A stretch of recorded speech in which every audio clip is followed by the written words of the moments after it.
Realm presents Dark Heights, Episode 5. Kevin. Something strange is going on at the wellness center. It's not a normal place, not at all. For starters, there's the sinister British spelling of the word center. But something else is happening. Something beyond the everyday oddities you get accustomed to if you spend some time here, which, if you do, means you're not so normal yourself. For example, I go to the center 4 times a week. Twice for my transcendental meditation class, twice for therapy. That's right, there's actually an array of legitimate doctors and psychiatrists that coexist here alongside the Eastern, holistic, alternative, and straight-up bonkers health practitioners that comprise the whole of the wellness center. And I can say bonkers with some love. I've tried a lot of things to manage my depression. I should capitalize that. Depression, the big D. Flanked by its small d minions, my low-grade disorders, anxiety, of course, and there's a brief catalog of compulsions that come and go as they please through my head. I've run through the available roster of treatments, both traditional and esoteric, most of it useless for me, until I hit on my current mixtape of meditation and psychiatry, which works. Or it mostly works. Or it works for now. The disorders are what I inherited from my father, who had an OCD army of them, was more or less ruled by them until he died. The depression, well, in a way I got that from him too. At least I've been diagnosed with it since he killed himself when I was 15. The Wellness Center occupies a surprisingly large complex right at the base of Park Heights, where Beach Boulevard terminates at the extreme western end of Sunset Boulevard. I'm not sure if the center is actually still in the municipality of Park Heights or is technically in the sprawl of LA or Santa Monica or whatever. There's a concrete wall around the grounds and there's a gatehouse. Both are neglected, disused. The gatehouse has a lifted barricade that looks like it will never swing down again and blacked out windows, behind which someone might have been watching decades ago. Here and there, rebar juts out from the low cement wall like exposed bone. And there's graffiti over a lot of it. I think I saw a class of 77 tag once when I was walking around out there, smoking a cigarette. The whole place used to be a movie studio lot a long time ago. My history of it isn't great. I think this was in the silent film era. A producer and millionaire, Sangster Quince, built up the grounds. Yes, I remember now. It was called Quinceland. There's some photos of it in a display case by the front reception desk. Then Sangster Quince disappeared or something, his empire fell apart, and the buildings remained derelict for a few decades until the California Department of Public Health bought it and converted it into some kind of asylum. Yeah, creepy, I know. Which didn't last that long either. I heard there were deaths and abuses, though who knows what's urban myth and what's not. Then the private holistic health consortium that now runs the wellness center bought the place, and the weird practices moved in. And that's where we are now. Why did I start to realize that something troubling was occurring at the center? It was because of Tessa's mom, Barbara. I saw her going out the door at the back of D-Wing. That's the main building across from the parking lot, where the doctor's offices and x-ray rooms and blood labs are situated. And out of curiosity, I followed her to the door and watched her through the window in it. She hurried across the strip of brown and yellow dead grass that separates D-Wing from a long, single-story outlying building I had never been inside or even thought much about. Right before she entered that long, low building, she turned and glanced around furtively, as if she was hoping no one was watching. Though, in fact, I was watching. At that moment, I didn't particularly care. I had just come out of an appointment with Dr. Carey, my psychiatrist. I was in a peculiar headspace of my own. It was just chance. Tessa's mom went right past me without really seeing me, opened the back door and slipped through it and went out to the other building. A few weeks later, I was at the reception desk, talking to Nazreen about my appointment schedule with Dr. Carey. Nasreen is the well-loved main receptionist at the wellness center. She uncomplainingly does the work of 3 or 4 people. I think they're always trying to hire additional receptionists and they never work out, and it kind of seems like Nasreen has always been there and always will be. She's a master of the art of putting you in your place with a sweetness that makes you thank her for the verbal slap in the face. "Love your hijab today," I said to her. She was wearing a sky blue headscarf with a pattern of iridescent butterflies that frankly hurt the eyes to look at. "Instead of fake flattery," she said, "you could just tell me what you need," not looking up from her desktop PC, where I'll bet there were multiple open files on which she had to complete a few hours' work in the next 10 minutes. "Right," I said. "You're right. I do need to make a change to next week's Friday with Dr. Carey." She sighed, but looked up at me with a worn, wan smile that still had warmth in it. "Let me guess. You've got a show that night." This was almost always my reason to change appointments. I do the sound for the band White Mask, and yes, they had a show at Culture, a new venue in Silver Lake. "Yeah," I said. "I gotta be out at the club in the afternoon to check the levels, but I could do a morning appointment, no problem." It was then that someone else who worked at the wellness center, I don't know her name, an older lady who sometimes fills in for Nasreen at reception, appeared next to me, clutching a yellow, legal-sized piece of carbon copy, which she slammed down on the reception desk, then whirled away and went at full speed back down the hall from where she had materialized. Nasreen looked at the carbon copy as if it was a poisonous spider. "What's that?" I said. Nasreen's scowl was profound. "It's another request from 101 Wing." "Where's 101 Wing?" Nasreen gestured vaguely to her right. "Over there.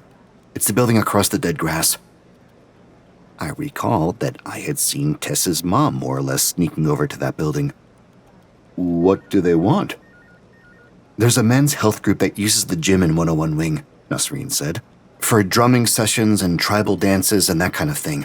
But the Circle keeps requesting that we relocate the men's group into the gym in the youth wing, and management keeps telling them no, and the Circle keeps on refiling the request." Sounds annoying. "What's the Circle?"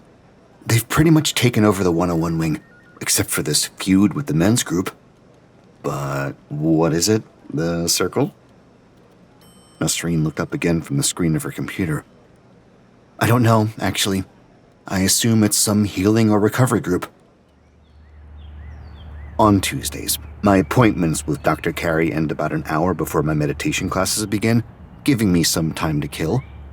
Usually I walk around the wellness center complex, sometimes lighting up a forbidden cigarette behind one of the buildings, or out where the crumbling wall continues to lose its war against encroaching weeds the size of small trees. Maybe I was bored. I found myself around the back of the 101 Wing building. I must have been thinking of my conversation with Nasreen as I went to the door that I'd seen Tess's mom going into. I pulled on the handles. It was locked. I looked through the window in the door. It was lined with the crisscrossing wire mesh you find on the windows and the doors of all institutions, schools, hospitals, police stations, to reinforce an idea of security or privacy. All I could see through this window was a dimly lit, empty hallway inside the building. Closed doors staggered down either side of it. I went around to the front of the building. The doors here were the same as all the front entrances in the center complex. A set of double doors with a push bar set at the height of your elbows. I pushed on the door to the right, but the bar didn't budge. Then I saw there was a piece of white paper taped up to the glass inside the left-hand door. On the paper, in thick black Sharpie, someone had drawn a perfectly round letter O in what looked like the exact center of the paper. Oh, the Circle. "Hi," a voice said from behind me. I'll admit I jumped about 3 feet in the air. When my heart rate slowed, I turned and saw there was a girl, maybe 11 or 12 years old, standing there looking at me curiously. Her dark hair was dyed with 2 bright blue streaks in it, running from either temple back into a blue-black ponytail. Hello," I said. She laughed a little. I think I scared you. Sorry." "That's okay." "Are you going in?" she asked. "Maybe," I said. "Oh," she said. "I was wondering because it doesn't look like you're ready." She went past me suddenly and pushed on the bar on the left side door, which opened. She went into the gap between the edge of the door and its frame, then turned to regard me. She bit her lip. "Yeah, I'm pretty sure you're not ready yet." "What are you talking about?" "For the circle." "I'm not ready for it?" "Probably not." "In what way would I not be ready for the circle?" She laughed, covering her mouth with one hand as if I had told an incredibly inappropriate joke. "Exactly," she said after recovering from her giggles. "That's exactly what I mean. Okay, I'm going to lock this behind me now." She disappeared into the building and the door clicked shut behind her. I stood outside for a moment or two. I was experiencing a powerfully uncanny feeling that it was better to walk away from this. Forget about 101 Wing altogether, just leave it alone. I tried the door. It was locked. I asked Dr. Carey about the circle at my next appointment with her, but she didn't know anything about it at all, had never even heard of it. And honestly, I didn't want to talk about it with her in case she decided I was lapsing into paranoid schizophrenia or something. Though it might have made a welcome break from us talking about France, and why I was in denial about being in love with France, and did I love him as a friend, or did I want him body and soul? I don't know. Laughable. That someone like me, flabby, depressed, a university dropout, socially flatlined, awkward in every one of life's situations, could have feelings for someone like France. I was joking about the paranoid schizophrenia. However, I do have my obsessions. Well, technically, like I said before, they're compulsions. All of them tied into me not being able to cope with my anxiety, so I'm told. One of them has really defined me, defined my life. Philomatomania. Even the word itself is musical. I go through weeks where the only thing I do, the only thing I want to do is listen to music. And I listen to music at the exclusion of everything else, including sleeping and eating, so it's not all that healthy for me. In fact, when I was at LMU, I had a bad case of it, and I couldn't go to any classes for a few weeks, thus the dropping out. The upside of Philomatomania is that I've been able to channel the side effect heavy focus on music into the beginnings of some kind of career. Working with France and his band, White Mask. I've started working with a new dream pop duo, Trist. They're fine-tuning some songs and we're going to record their first album soon. That's Philomatomania, which I've got some kind of handle on, or I tell myself I do. When I was younger, I really struggled with two other compulsions that made things difficult for me. Haptomania, needing to be touched. The only thing I could think about until it actually happened was physical contact with another person. If someone reached out and put their hand on my arm, it was blissful. Tess would do this for me a lot. But until that happened, I would have to bump into people, brush past them, fall against them. And then there was the worst one. Philomatomania. It hit me in between the rounds of haptomania. I don't even want to talk about what it is, it's so ridiculous, but I suffered from it. It was real. Philomatomania, the compulsion to kiss. It was at its worst during a conversation. I would be talking to someone, anyone, and then I could no longer follow what was being said because it was suddenly a desperate thing for me not to lose control and zoom in at them, attempting to make out with them. Even I can see the humor in it now. But it wasn't funny at all when I was in junior high and high school. No, it wasn't. It's why transcendental meditation has worked so well for me. There's a freedom from being controlled by my thoughts that I only ever feel when I can achieve that state through focus, through meditation. That deeper trance state where there's nothing at all, where I'm not there. It's heaven. I found that I couldn't ignore the circle. I'm not sure if I wanted to see what was inside that building across the dead grass, or if I felt the not rightness of it all, the something wrong itch between the shoulder blades that wouldn't go away. I'm not usually curious. I keep to myself. My fleet of bizarre behaviors leads me to spend a lot of time in my bed, to be honest, with headphones on and the sound turned way, way up. What was going on in that building? What was the circle? I had to know. I planned my next approach to the back door of 101 Wing for the next spare hour that fell between Dr. Carey and the meditation. I figured it was usual for me to be out wandering the grounds of the center. At least I've been doing it for months now, and no one had bothered me about it. I wasn't sure if there were cameras outside the buildings, nothing obvious anyway, but I had to dismiss that thought. Not sure who would be watching me on camera anyway. There was a security guard at the front reception on some days, but he only ever seemed to leave his chair to go get Subway at noon. Tess's mom was, by this point, sneaking into 101 Wing pretty regularly. The back door that she used was locked before she used it, I checked, and locked afterward, which meant that someone inside was unlocking it at just the right time for her to have access. I would follow her.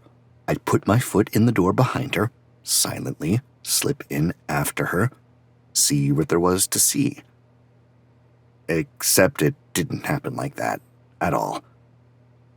As I left Dr. Carey's office, intending to shadow Tessa's mom from one building to the next, or no, I thought of something better. I would get out across the dead grass first, before she did, hide around the corner of the side of 101 Wing, and wait for her. I quite literally ran right into Dr. Carey's next appointment.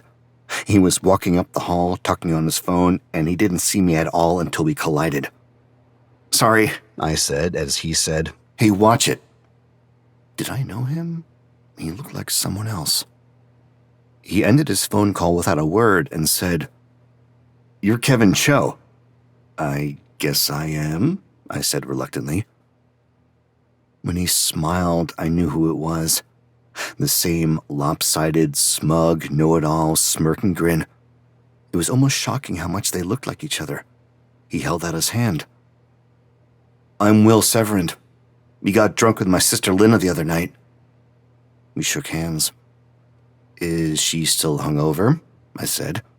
Will laughed. "Probably." "Well, I should get going," I said in a rush. "Hold on a second. I wanted to ask you something. I don't really have time at the moment." I got past him and was making my way toward the back of D-Wing. "About Tess." I stopped and turned back. He said, "Lynna told me you're good friends with her." "Sure," I shrugged. Will looked down at the floor for a split second. I think he was genuinely shy, gathering up some courage. "Ask away," I said. "Well, she seems great." Will swallowed, tried different words. "She's amazing. I mean, wow. I was just wondering if she was single." I shrugged. "Yeah, I think so." "Okay," Will nodded. "Okay, great." "Are you headed in to see Dr. Carey?" I asked. "What?" "Dr. Carey, that's her office." "Oh no, not like that." Will realized at once that I had just come out of her office. He was quick. "She's not my doctor. I mean, if I had a doctor. No, she's on the planning committee for the Wellness Center's fundraising gala, which is at my house. And I have to get her to sign something. I don't even know what it is. It's really stupid that I have to do this, actually." Will gazed around at the institutional pale green-brown colors of the walls of the center. "I've never been in here before. It's kind of unnerving." "You get used to it," I said. "I guess." "I do have to get going, though," I said. "Of course. Nice to meet you, Kevin," he said courteously. You too? I moved as quickly as I could to the back door of D-Wing. Damn, I thought. No sign of Tessa's mom. She had probably already gone into 101 Wing, and the time I'd wasted talking to Will Severand. Just in case I hadn't missed her, I went over to 101 Wing myself and looked in through the window in the locked door. This time, the hallway inside the building was full of people. I saw Tessa's mom there among the others, all of them lined up and waiting outside one of the doors down the hall. As I watched, the door opened and one person went in, alone, and the queue of people shuffled forward. Then I saw Charlie Mill. He was there in the lineup with his aunt. His hands were resting on her shoulders. It looked like he was comforting her. The front of his luchador mask, the holes for his eyes, turned slowly toward me. He knew I was there at the window, watching. He shook his head, deliberately, decisively, so that I would understand. Get away from here.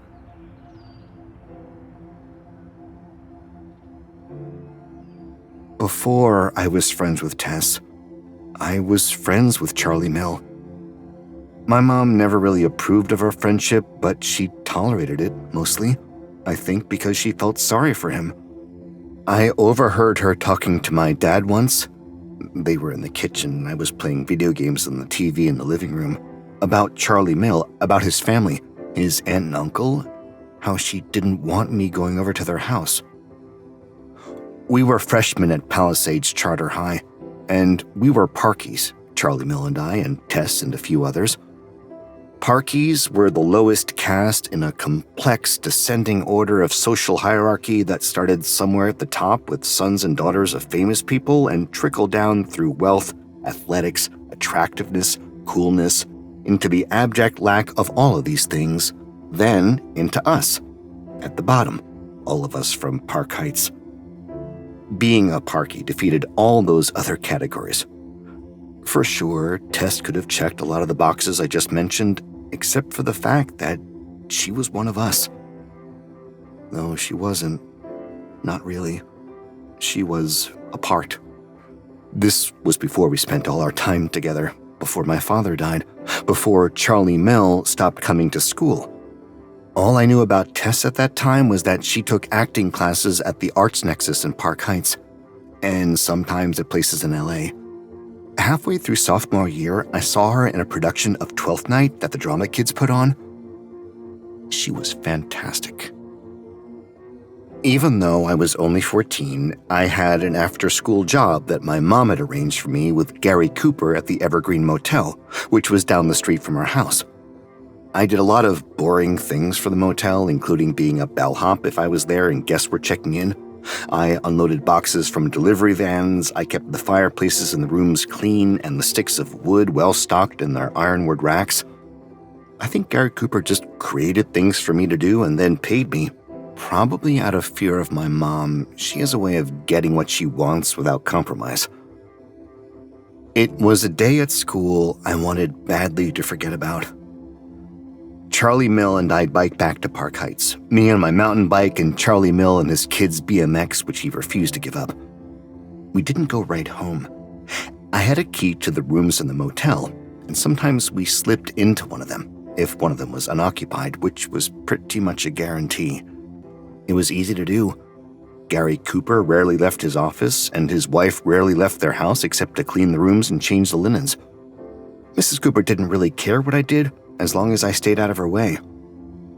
We had an old PlayStation stashed in the woods outside the motel, wrapped in a few layers of garbage bags, and we collected it before going into the room.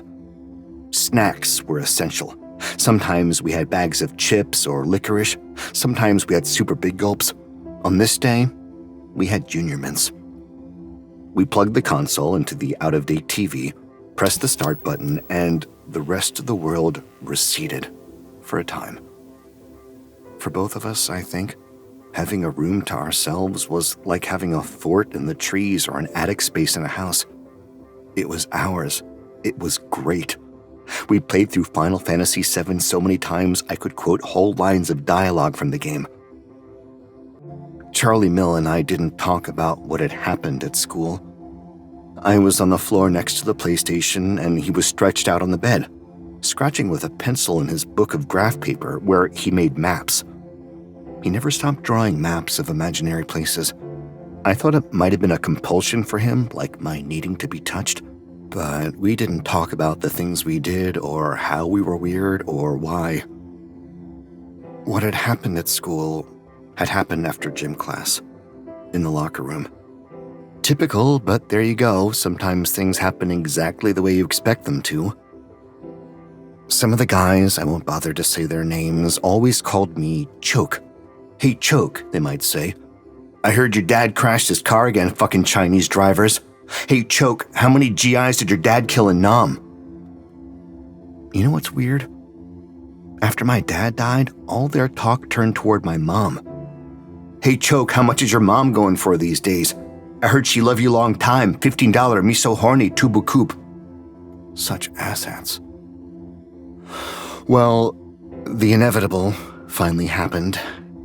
The head dickwad of the crew that always called me Choke decided to push me around a little.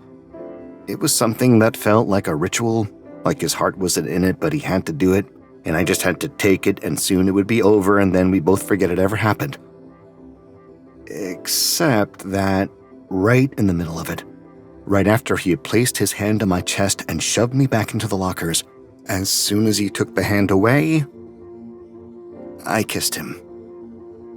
So now I had bruises all over my stomach and back and abdomen from being pummeled. There were tears in my eyes.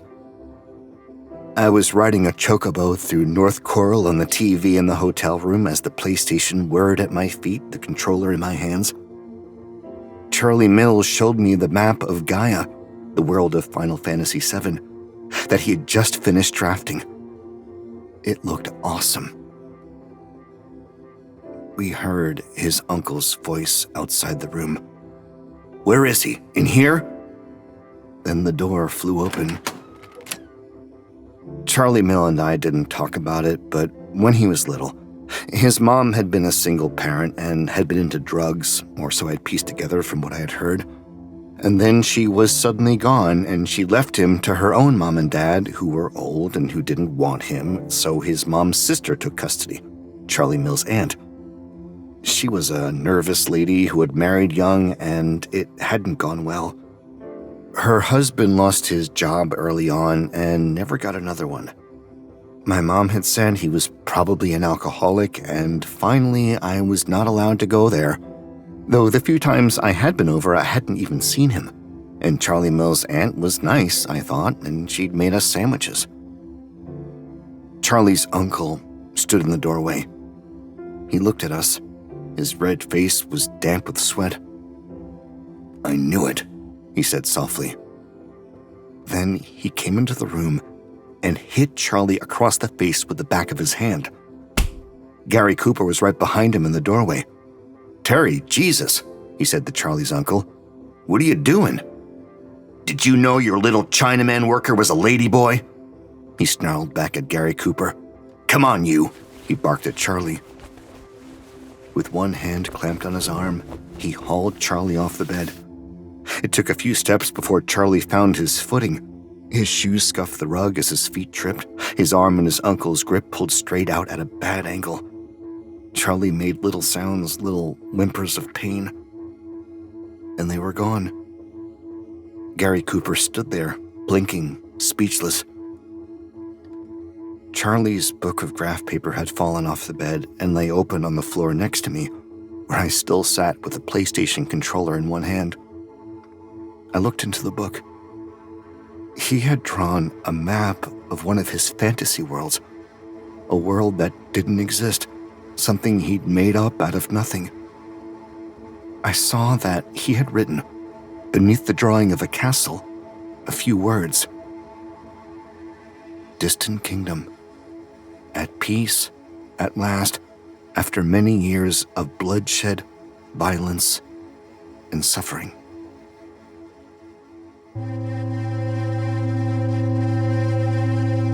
You're listening to Dark Heights by C.D. Miller, starring Dion Graham Julia Whalen, and Neil Helligers. Produced by Realm, your portal to another world. Realm, listen away. Dark Heights is created and written by C.D. Miller. It is produced by Haley Wagreich and executive produced by Molly Barton.